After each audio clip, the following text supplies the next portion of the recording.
Hi, welcome back to Mina's bookshelf. Today I'm doing a tarot deck review. I'm sharing with you the Folklore Tarot by Rowan Ortins. This deck is in pre-order status with US Games, the publisher, and it will be available on Amazon, I think, in about a couple of weeks. Thank you so much, US Games, for providing me with this review advanced copy. Um, the opinions that I will share with you are my own and unbiased and honest, and they're based on the work that I done for the past few days with the deck. I already used it.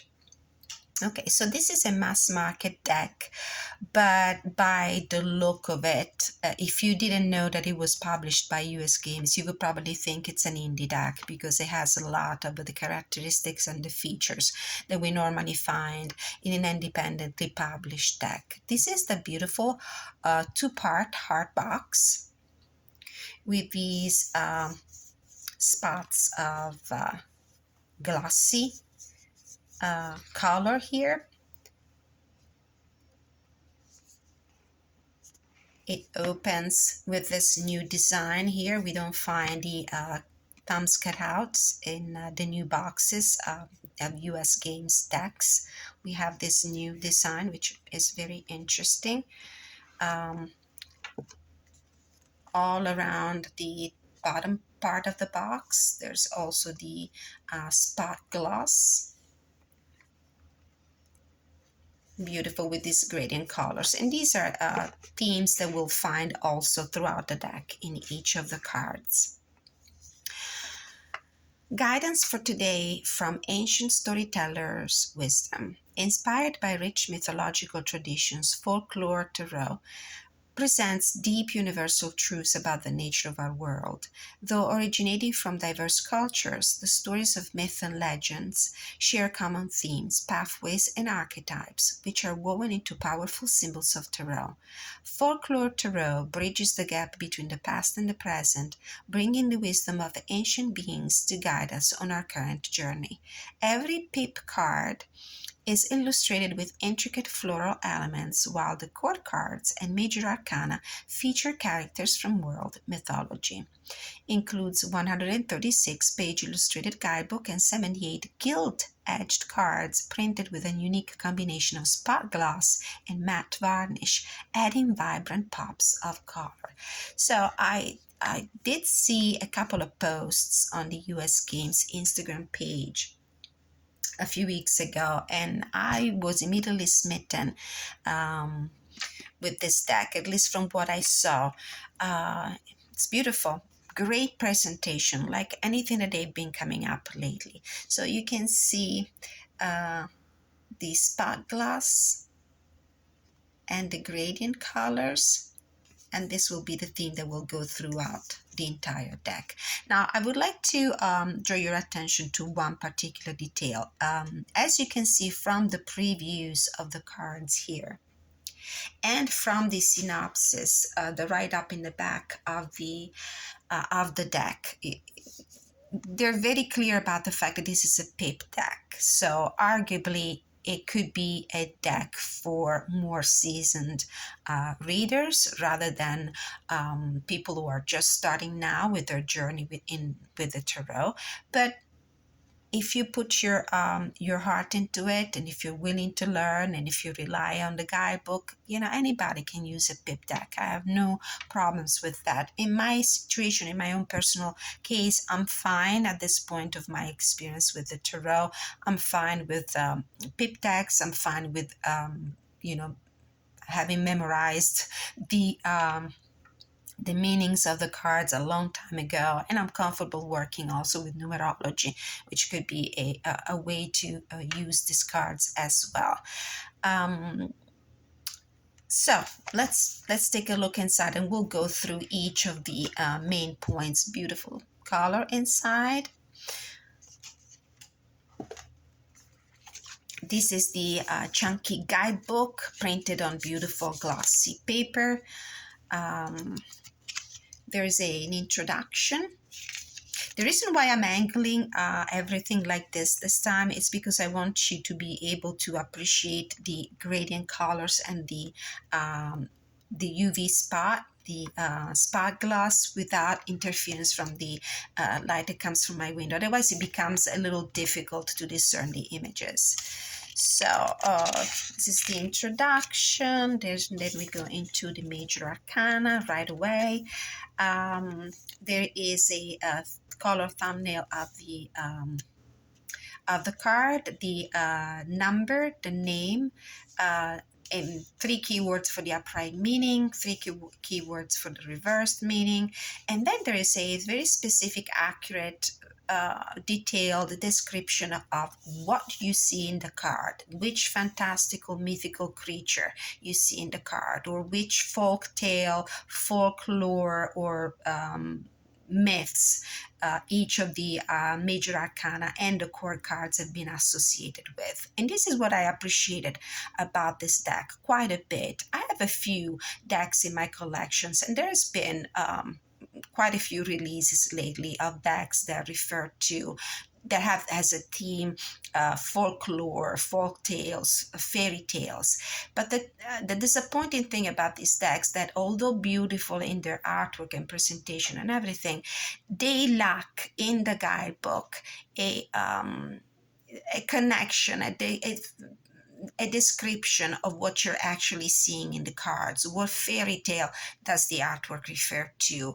With which mythological creature am I seeing in the card? Which is, kind of disappointing, kind of kills the magic of these beautiful decks. So I appreciate the fact that the creator, Rowan Ortins, not only surprised us with this very interesting artistic presentation, but also with that mindfulness that they put in the description of the cards, in the description of the reason why they connected the energy of that specific arcana or core card with that specific folk tale or mythological creature or myth. Not only that, as you go towards the end of the page, you will find also a connection to an alchemical element. So each of the cards will have the alchemical symbol, and there will be in the guidebook a connection to the alchemical element, the explanation why the creator connected that arcana, that archetype, with that alchemical element, and in some cases also an astrological association. Now I'm going to warn you here, the astrological association don't seem to me to be following the Golden Dawn tradition, which is the one I'm used to, but in the way the creator describes them and explains why they use that particular astrological association, it completely makes sense. So the booklet is a treasure in itself. There's a lot to read and to learn, a lot of information. It really doesn't leave you at a loss with questions, and doesn't leave you wondering, but why did the creator associate that to that arcana? The book is really exhaustive. So it goes on for every major arcana. Then we go into the minor arcana. There's a very nice write-up that introduces the element and the suit, cups, for example. Then for the minor arcana, there's the same the color thumbnail, but there's much less in terms of write-up. There is just only the keywords for the upright and for the reversed meaning. For the core cards instead, we go back to that connection between a specific fantastical creature, mythological creatures, or myth or folk tale, to the energy of the card. No alchemical association for the core cards. And there is, I think, one very nice folklore tarot spread, which we will try if we have time, and information about the artist. Rowan Ortins is an illustrator and designer from Montreal. Their work in publishing includes illustrated picture books, children's novels, and self-published coloring books. And you will see how the artistic background for Rowan comes through the artwork of the card, and this is what really caught my eye. All right. So let's go with the cards. Okay, surprise is after pleasant surprise after pleasant surprise. Look at this. The black matte edging. This kind of matte and chalky, which I love. Very nice. And these beautiful bags. Look how beautiful the spot glassing is. And the gradient colors with the blues and the purples. These are reversible bags. And this is an owl, and I love, you can tell that this creator is a pro in children's books illustration, because that's the style, and I really like it. And there's something that really pleases my eye, is the contrast between the black background and the pops of color. So beautiful. The cards are on the thin side, but they have a very good core, so there's resistance. It's not that easy to flex it, to bend it. So they're on the thin side, but they seem to be pretty resilient. Okay, so as we go through the cards, I will also take a look at the guidebook to help you appreciate the richness of details and explanations that we find in the write-up. I'm going to bring the cards up to the camera, so the light will not make it hard for you to see the images. That's the thing about the black background, the gradient colors, and the spot glass, is that according to the angle, it might be easier or more difficult for you to discern the images. This is the Fool. And I'm going to read this right away from the guidebook to show you how well it reads from the guidebook. So the Fool, innocence, adventure, and potential in the upright, naivete, ignorance, and carelessness in the reverse. The jackalope is a creature from American folklore described as a jackrabbit with the antlers of a deer. While the jackrabbit, a type of hare, represents swiftness and intuition, the deer represents doe-eyed innocence. These animals combine their traits to create a quintessential representation of the forest. Though many creatures of legends are fearsome, the jackalope is more often seen as cute, friendly, and whimsical. It is content to hop through the forest and explore the world. The Fool teaches us to revel in simple joys and be ready to learn and grow. Symbol, the alchemical symbol that you see here, is the salt. The keywords and the alchemical symbol are a little harder for me to see at first glance, because they're the font is pretty thin. Salt is one of the three primes in alchemy, along with sulfur and mercury. It represents the body and the physical world. Due to its use in preventing foods from spoiling, salt has become a symbol of protection and purification. The expression salt of the earth refers to a person who is honest and grounded, so the pure-heartedness of the Fool. Then we have the Magician. You will see how there's a lot of diversity when it comes to origin of these folk tales and mythical creatures. They come from different systems of beliefs, different religions, different mythology. So there's Greek mythology, there will be Gaelic, Celtic, Irish mythology, there will be Hinduism, Buddhism, and all sorts of belief systems. This is the Magician. Just let's read another one just to give you a sense. The upright, skill, magic, confidence, reversed powerlessness, doubt, procrastination. The dragon is one of the most well-known mythical creatures. Variations of these mystical serpents appear in most cultures around the world. This card depicts the fire-breathing dragon that originated in medieval bestiaries and is a common staple in modern fantasy fiction. Since this particular dragon lacks 4 legs, it is more specifically identified as a wyvern. Dragons are often said to be intelligent and powerful guardians of treasure. This card encourages us to think about what we treasure most and hold on to it dearly. With traits inspired by lizards, serpents, bats, and crocodiles, these powerful hybrids represent all the base elements: fire, water, earth, and air combined. The magician teaches us to use every skill at our disposal and tackle problems head on. The symbol is the Philosopher's Stone. Oops, sorry. The ultimate goal of alchemy was the creation of the legendary Philosopher's Stone, a substance that has properties of healing and immortality, along with the ability to turn lead into gold. As a metaphor, the stone also represents the acquisition of skills and knowledge, a transformation of the mind. Okay.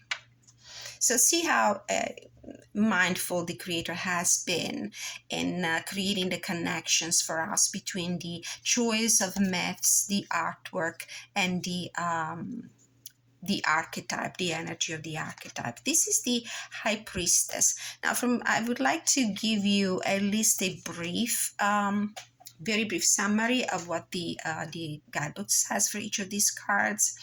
So for the High Priestess, we have the Hecate, the Greek goddess of magic, witchcraft, crossroads, and the moon, the triple goddess.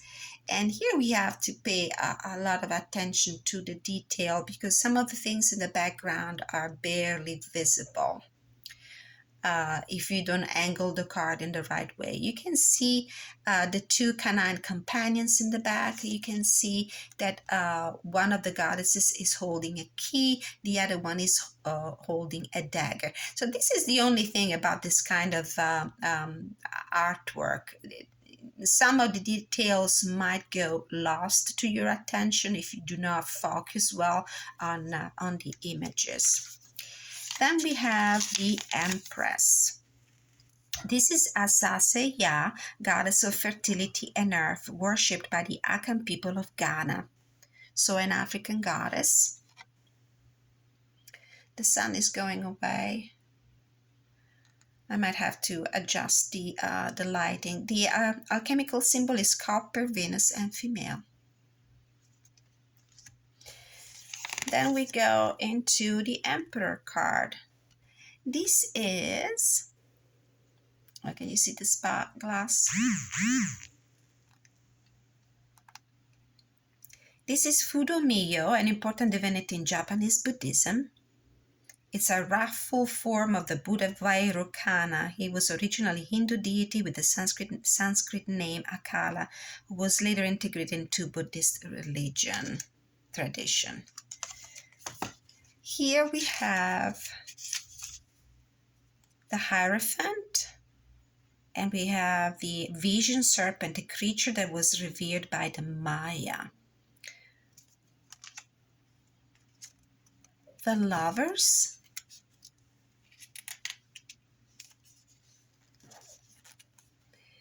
The Lovers card represents the union of Krishna and Radha. Krishna is an avatar of Vishnu, one of the principal deities in Hinduism.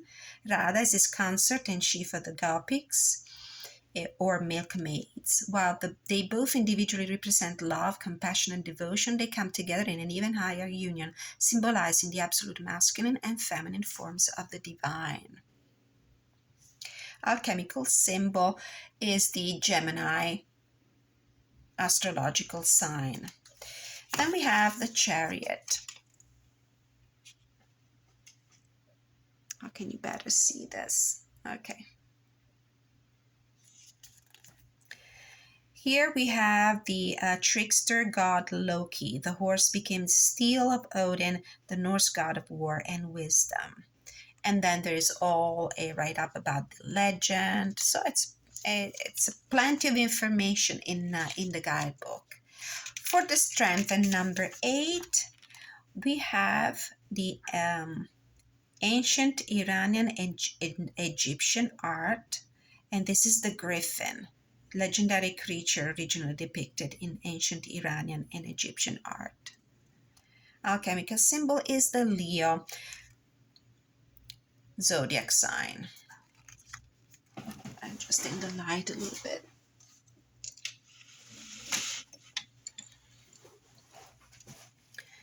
Now we have the Hermit card.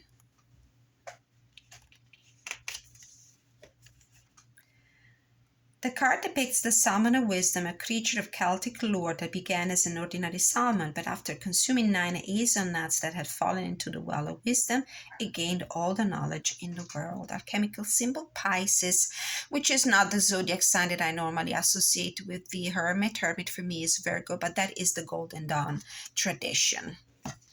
Beautiful wheel. For the Wheel of Fortune, we have the Moirai, also called the Fates, a group of 3 goddesses from Greek mythology who determine the destinies of mortals. The alchemical symbol is the Wheel of the Year in the Wicca pagan tradition. I don't know if you can see it, or the symbol, chemical symbol for planet Earth. Very hard to see it.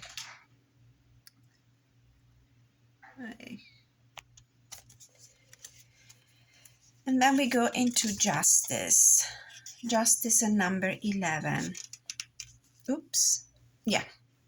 Justice and number 11. Mahat is an Egyptian goddess and the embodiment of truth, justice, and order. Alchemical symbol Libra. Then we have the Hangman with Odin. Odin is the Norse god of wisdom, healing, death, war, and victory. He's the All-Father and the king of the Aesir. Flanked by his 2 ravens, if you can see that.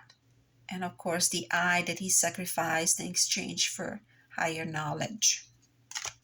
Then we have the Death card. This is beautiful, and it took me a while to actually see that there is the wolf, the black dog, the black wolf in the middle. In the beginning I could just see the eyes.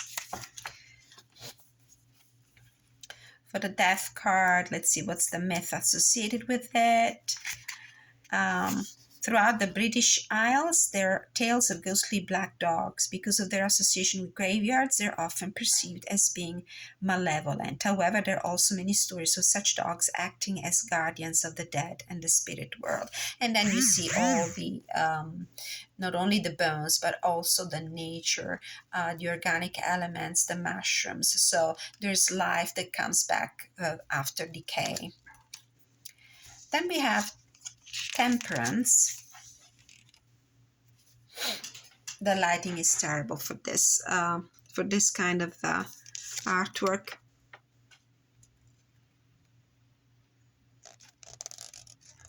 Here we have one of the most well-known elements of Chinese culture and mythology, the Chinese dragon, also called Long. These legendary creatures are associated with power, strength, and good luck. Okay, you have an idea of the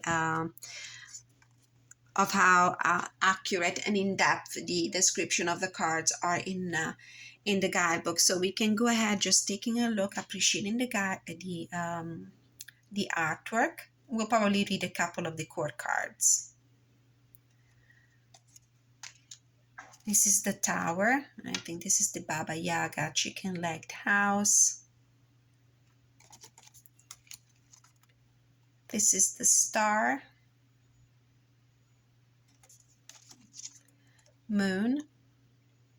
For each of these, you will find a beautiful explanation in the guidebook. The Sun with a Phoenix, Judgment with the Angel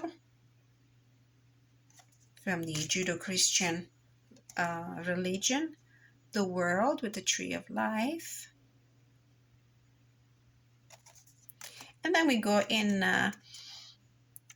Cups, Ace of Cups, and the Pips. So as we read in the description of the synopsis from the back of the box, so floral elements for all the Pips. For some of them, you will actually see a little something in the artwork. It gives you the idea of the kind of energy associated with that pip. Normally, the even numbers represent harmony, they represent achievement and completions, and the odd numbers represent disruption of that, or enhancement, or invitation from spirit to go and look for more, pursue more.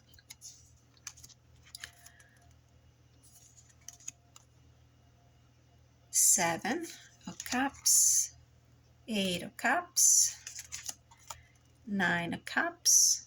I'll go a little faster with the pips.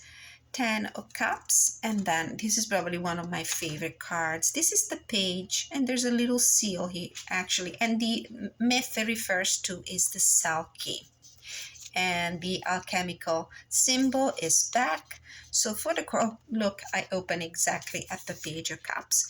Upright, innocence, opportunity, surprise, confidence. Reversed, immaturity, doubt, and security. The Selkie is a creature from Celtic folklore, capable of shape-shifting from a seal to human. In human form, they're often portrayed as women wearing their shed seal pelt as a coat. This coat is necessary for them to transform back to their true form. Many tales revolve around a man stealing a Selkie's fur so that she's forced to stay on land and often ends up marrying them. But sooner or later, she's able to recover her stolen coat and returns to the sea in her seal form. The Selkie teaches us to be happy in our own skin and not to let everybody stop us from being our true self. I love this card. It's very cute. Then we have the Knight, another mythological creature. If you can see it. The Queen. I do understand. So Siren, I do understand that this might not be everybody's cup of tea, and somebody might have problems with the pick decks, and somebody else might argue that the artwork is not that easy to discern, but it really is a matter of light. So this might not be, for example, I don't know, maybe your preferred deck if you do readings for other people and you use videos to do it, because but it's a beautiful, I mean, it has a wow effect to it. The artwork is really unique. It's really beautiful. It's so mysterious and alluring.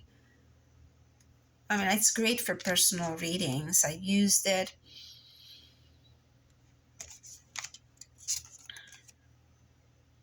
And I had no problems with it. For me, readings came out clear. It's the Five of Pentacles. Six of Pentacles. I mean, it's a great collector piece. And I really love the amount of information that I got from the guidebook, which, by the way, I read entirely as soon as I received the deck. Was the first thing that I went into, because I don't think that I would have been really happy to find, you know, one of those guidebooks when in reality they only give you the meaning of the cards, but they do not explain what I'm seeing and why am I seeing that particular creature or myth associated to the Arcana. This is an interesting, they use the centaur for the Knight of Pentacles. For me, the centaur is Sagittarius, which I normally would associate with the Knight of Wands. But in this case, let's go into the book. It's about the ability to focus on a goal and pursue it. Pentacles, Pentacles. Knight of Pentacles, hard work, productivity, efficiency, boredom, perfectionism, inefficiency for the reverse meaning. The centaur is a creature from Greek mythology with a head and torso of a human and the lower body of a horse. Like most animal hybrid beasts, they were mainly thought of as having a wild and uncivilized nature. However, the most famous example of a centaur in mythology was Chiron, who was known for his wisdom and healing abilities. He taught and trained several heroes, including Achilles and Heracles, Greek form of Hercules. Centaurs are also known for their skill in archery, such as the representation with the zodiac sign Sagittarius. The Knight of Pentacles encourages us to aim our arrows high, keeping our goals within our sight and working hard to achieve them. So it will explain why this unusual astrological association. the Queen of Pentacles. I think it's the cow woman, symbol of fertility. The Minotaur for the King of Pentacles, Taurian energy. And then Ace of Swords, Two of Swords. There's beauty and a great functionality in pick decks, I believe, once you understand the numerological energy behind each of the cards. Especially in a large spread with, 3 rows of 3 or 3 rows of 4 or 5 cards, it will immediately give you an idea of, the shifts of energy working around you. If you see an abundance of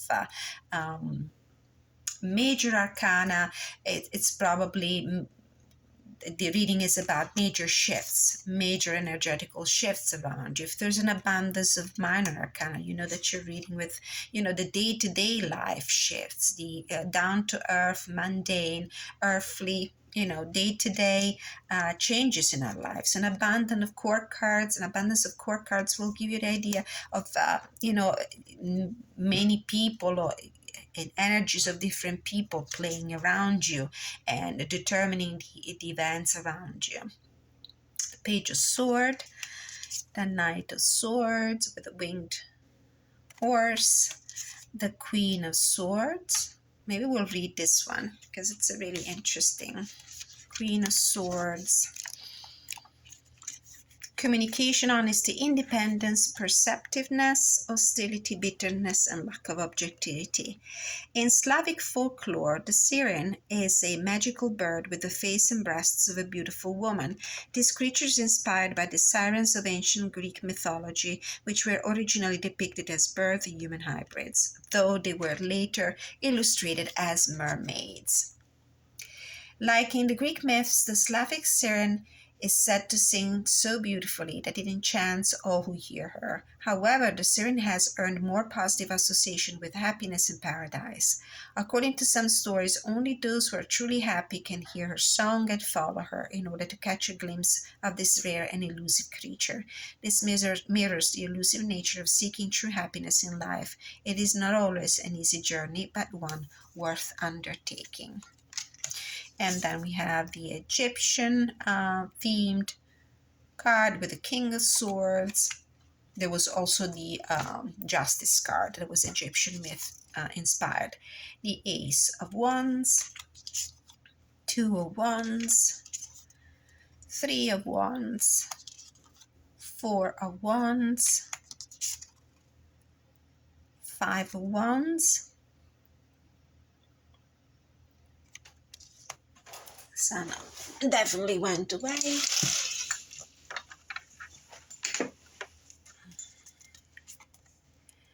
Six of Wands, Seven of Wands, Eight of Wands, Nine of Wands, 10 of Wands, with all these spikes and thorns that give us the idea of uncomfortable situations.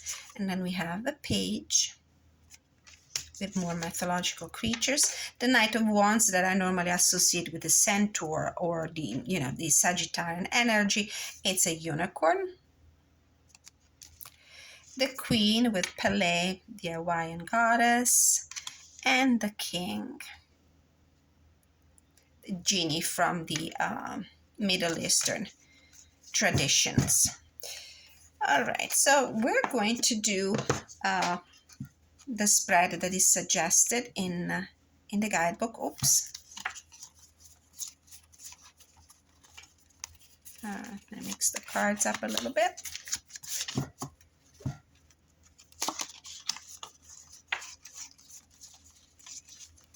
Yeah. Okay. Okay. All right, how does it shuffle? I'm going to put the camera down now to make it easier for you to take a look at the spread.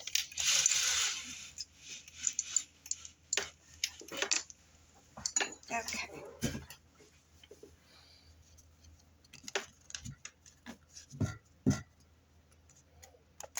As I said, they're not that bendable, at least not yet, because the deck is brand new. But the cards have a very good core.